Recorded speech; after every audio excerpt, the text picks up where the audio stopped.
La historia de la guerra es tan antigua como la de la humanidad. La cronología histórica del hombre tiene registros de las guerras libradas por diversas razones. Incentivos como el saqueo y el pillaje y represalias del enemigo han provocado guerras en las comunidades humanas primitivas. Como os outros animais, também o ser humano começou a manter relações conflituais com outros seres humanos na base da necessidade dos recursos que o alimentam, dos recursos que permitem o desenvolvimento da sua espécie, a perpetuação da sua espécie. Con el paso del tiempo y el avance de la sociedad, los incentivos detrás de las guerras también han evolucionado. Lo que anteriormente motivaba a la gente a ir a la batalla, ya no se consideran razones legítimas para el belicismo.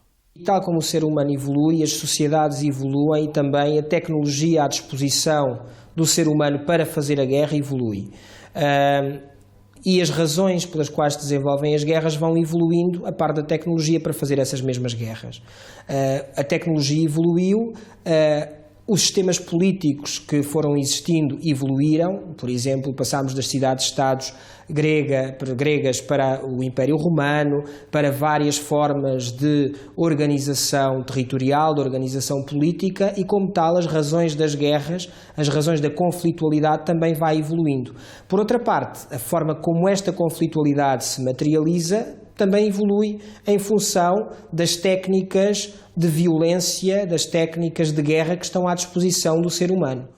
Con el tiempo se amplió la investigación, la financiación de la invención y la producción de armas de fuego, llegando a una escala sin precedentes durante la Segunda Guerra Mundial. Posteriormente, y en especial en el período entre guerras, la fabricación de armas mortales y complejas elevó el potencial de amenaza para la vida de la maquinaria de guerra a un nivel diferente. Incluso en la era posguerra que vivimos, los datos sobre las muertes causadas por la guerra nos dejan sin esperanza. En promedio, una persona pierde la vida cada minuto en conflictos armados o la violencia. La existencia y perpetuación de estos actos de agresión han impulsado la industria de las armas. La industria ha avanzado tanto que hoy en día el comercio de armas constituye la división más grande de los negocios internacionales. Del monto total del comercio mundial, el 16% constituye armas y equipo militar. Dicho de otro modo, más de 2.000 millones de dólares se gastan en la adquisición de armas todos los días. Los fabricantes gigantescos, así como los traficantes de armas, recurrirían a cualquier método de engaño para aumentar el gasto militar global, incluso si el costo de las armas se paga con la vida de seres humanos inocentes. Quer dizer, a guerra tem uma razão. Portanto, qual é a razão da guerra? A razão da guerra é que há países, há pessoas, há mercadores de armas, há gente para quem a guerra é uma fonte de negócio extraordinária. Nós sabemos que a NATO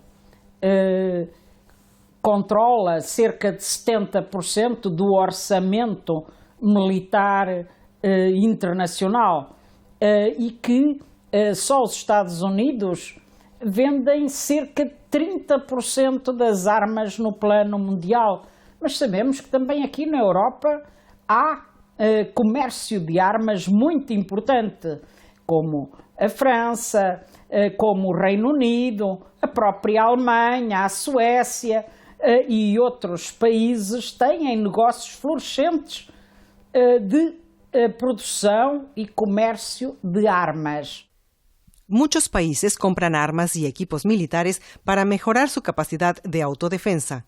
La organización de exposiciones para introducir la última tecnología militar es uno de los métodos utilizados para alentar a los gobiernos a comprar maquinaria de guerra avanzada. La creación de muchos ejercicios militares conjuntos encaminados a probar nuevas armas también ofrece incentivos para la venta de armas. En los últimos años, y con la crisis crediticia que lidiaron las economías de Estados Unidos y de Europa, los países productores de armamento han recurrido a la venta de armas para impulsar sus economías.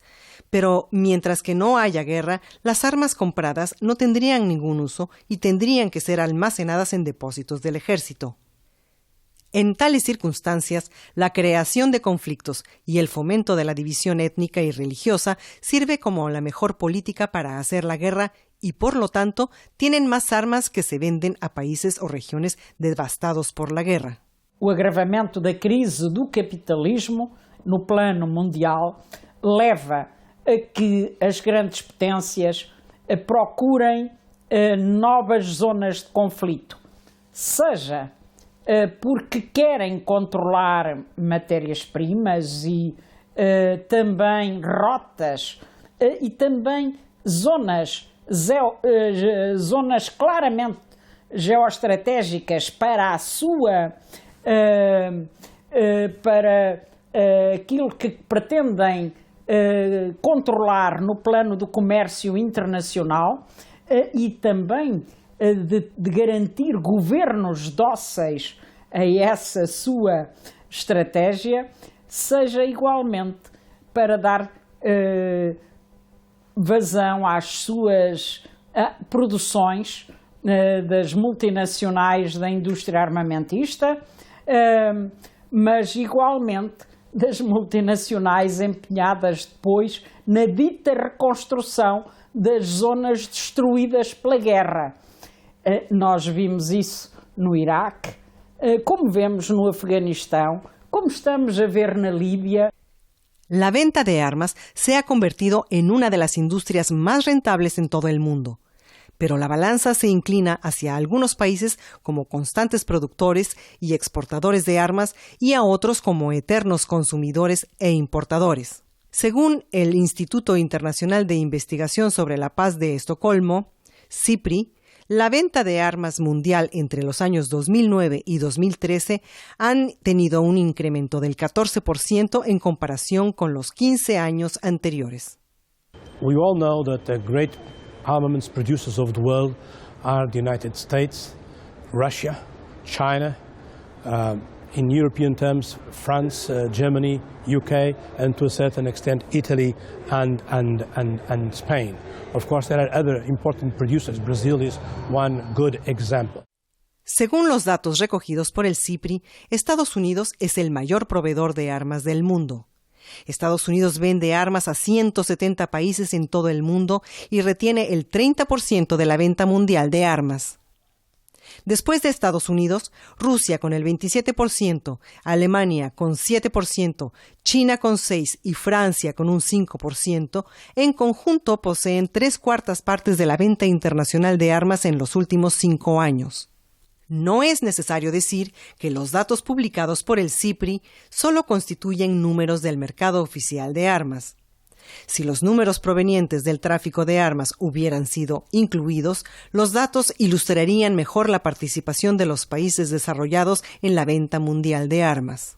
Os interesses económicos das grandes potências, quem de facto determina o fundamental das decisões sobre a guerra, embora se diga que se pretende defender a paz. O poder norte-americano se materializa de várias formas, política, economicamente, socialmente. O que acontece é que há determinadas zonas onde os norte-americanos decidem intervir. Há várias intervenções norte-americanas em vários cenários. Estas intervenções são feitas em função das prioridades da administração norte-americana, dos interesses do Estado norte-americano, mas sempre com uma narrativa, com um discurso que não põe o foco nessas prioridades políticas concretas. Mesmo que a lógica justificativa, a narrativa que justifica esta intervenção, muitas vezes não tenha que ver, ou quase nunca tenha que ver, com a afirmação de poder. Ou seja, os norte-americanos não dizem nós vamos intervir na Líbia, nós vamos intervir no Afeganistão por questões de afirmação do nosso poder. O que nos dizem é necessário intervir na Líbia para estabilizar o território e para consolidar o fim de uma ditadura, para consolidar uma revolução democrática. O que nos dizem é que nós intervimos no Afeganistão para lutar contra o terrorismo, no Iraque com a desculpa de eventuais armas de destruição massiva, mas o que acontece é que são cenários onde se vai consolidando, umas vezes corre melhor, outras pior, o poder norte-americano. Los Estados miembros permanentes del Consejo de Seguridad de las Naciones Unidas podrían, en teoría, apoyar los programas internacionales de paz y seguridad, pero estos mismos países son los que tienen más intereses en la industria del armamento. La primera guerra del Golfo, que se impuso a Irán por parte de Irak, y que se prolongó durante 8 años, al parecer se llevó a cabo en contra de la voluntad de los miembros permanentes de la ONU.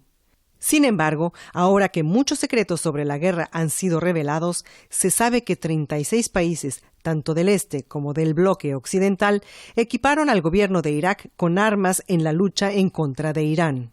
La cadena de televisión estadounidense ABC reveló que Saddam Hussein había comprado más de 500 toneladas de una sustancia llamada tiodiglicol de la empresa química Alcolac en Baltimore.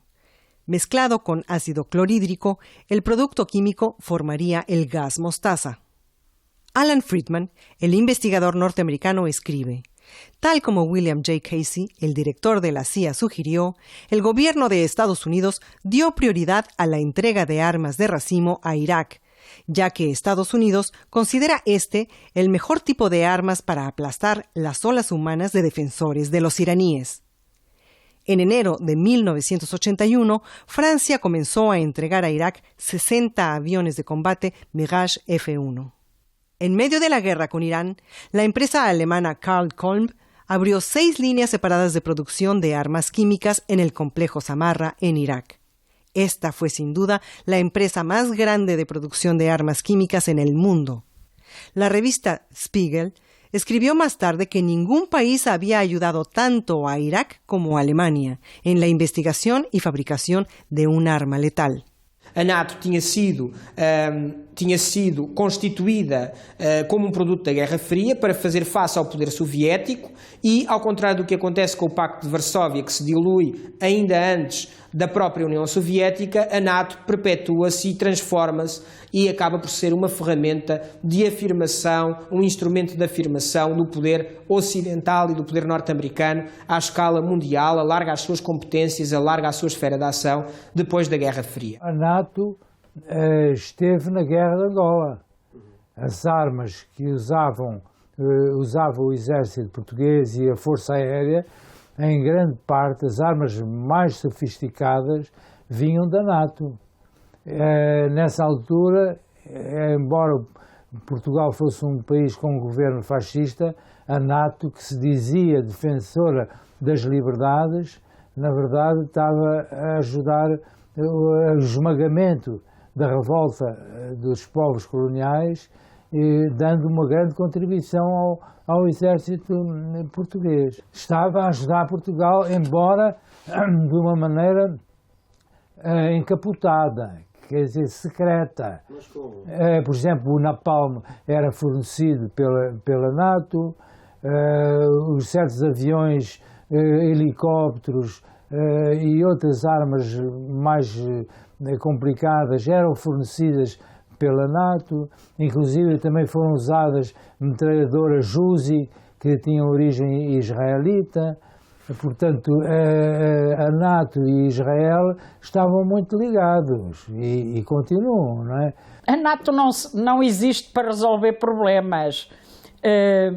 A NATO existe para garantir a estratégia imperialista dos Estados Unidos e da União Europeia.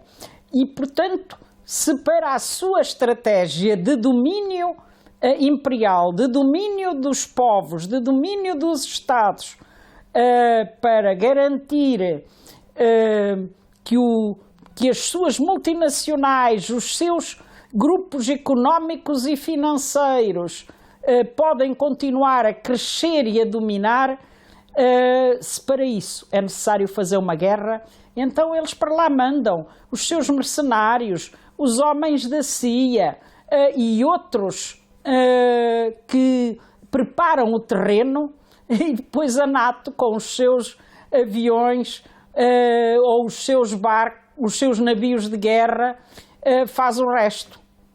El Medio Oriente, a pesar de su pequeña extensión geográfica, contiene los más vastos recursos naturales de petróleo en el mundo. En consecuencia, la compra de petróleo barato y la venta de armas costosas en esta región han sido siempre los dos objetivos de los países productores de tecnología. El mundo desarrollado, propietario de la tecnología, ha empleado diferentes estrategias y políticas para alcanzar estos dos objetivos. La más importante de estas estrategias ha sido la creación de conflictos en el mundo islámico. Desafortunadamente, los proyectos provocadores de conflicto, que van desde insignificantes enfrentamientos a las guerras de larga duración, casi siempre han tenido éxito. Lo que se ve en Afganistán, Siria, Irak y otros países de la región son una consecuencia directa de las estrategias divisorias empleadas por naciones industrializadas impulsadas por la tecnología. A questão da forma como houve uma divisão colonial errada e que não teve em atenção as populações locais, a confluência religiosa e a questão dos recursos energéticos. Tudo isto conjugado potencia vários focos de conflitualidade naquela região, como sejam, por exemplo, o conflito israelo-palestiniano, em que, por exemplo, temos Jerusalém como uma cidade que é cobiçada pelo cristianismo, pelo judaísmo, pelo islamismo, e que religiões que depois se materializam em estados ou em milícias ou em unidades políticas que lutam pela influência em determinadas regiões. El régimen sionista de Israel ha pisoteado los derechos de los palestinos por más de 60 años al negar su existencia y continuar su exterminio. Políticas militarizadas del régimen sionista, su falta de respeto a los tratados internacionales y su posesión de más de 400 ojivas nucleares han llevado a que Israel sea considerado una amenaza por los países de la región. Irónicamente, la reacción a esta amenaza también ha impulsado el motor de la carrera armamentista. Como consecuencia, los países productores de armas como Estados Unidos han mantenido el mercado de Oriente Medio motivado constantemente para comprar armamento. There are many conflicts in the Middle East, as you know. It's an area of great tension. It is, in today's world, a fundamental area for many important and essential issues relating to the security, peace and stability in the entire world. It is an area blocked by the so-called Israeli-Palestinian conflict, that you may call it the Israelo-Arab conflict. But in addition to that, it is absolutely essential for the affirmation of the European Union and its survivability. It is essential for relationship between the West and Russia. It is essential in issues such as energy security, non-proliferation of nuclear weapons, and many others. Otra de las estrategias del oeste de la región del Medio Oriente ha sido la iranofobia. Este proyecto llegó a ser empleado después de la Revolución Islámica de Irán y llevó a la formación del Consejo de Cooperación del Golfo. Esta unión, que llevó a la supuesta finalidad de cooperar con Irán, pronto fue militarizada para formar la Cooperación para la Defensa del Golfo y el aumento de la venta de armas a los países miembros. Del mismo modo, en los últimos años, citando el logro de la República Islámica de Irán a la tecnología nuclear con fines pacíficos como excusa, el Occidente ha tratado de llevar la iranofobia a los escenarios para presentar una imagen militarizada de la región y para promover la venta de armas a favor y en contra de ella. If one nation is afraid of the other, of course, its tendency will be to try to protect itself. And the good thing is for the nation that is frightening the other to really make very clear that it's not interested in creating a problem in the area.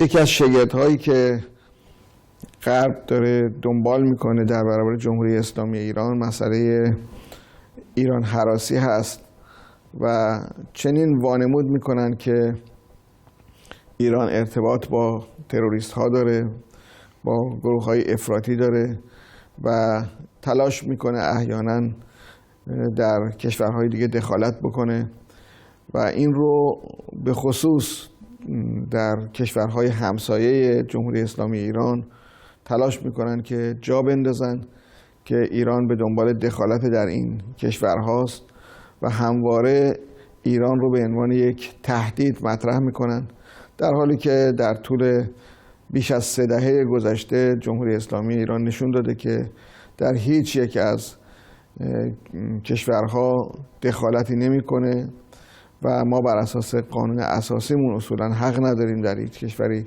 دخالت بکنیم. روابط ما با همسایگانمون بر اساس احترام متقابل، بر اساس اعتماد متقابل و عدم دخالت در امور داخلی یکدیگه هست. Efetivamente há uma um discurso norte-americano em torno da potencial ameaça que o Irão constitui ao nível do Golfo Pérsico e ao nível do Médio Oriente. Mas efetivamente, como disse, o Irão nunca atacou, antes pelo contrário foi atacado pelo Iraque nos anos 80 e Iraque, que na altura era apoiado pelos norte-americanos, por sinal, e nunca atacou nenhum Estado à sua volta. O que há provavelmente ali é uma necessidade de fazer com que se mantenha uma ameaça para conseguir continuar a influenciar o que acontece na região. Tales políticas de las superpotencias, especialmente las de Estados Unidos, han arrastrado al Oriente Medio hacia una carrera armamentista.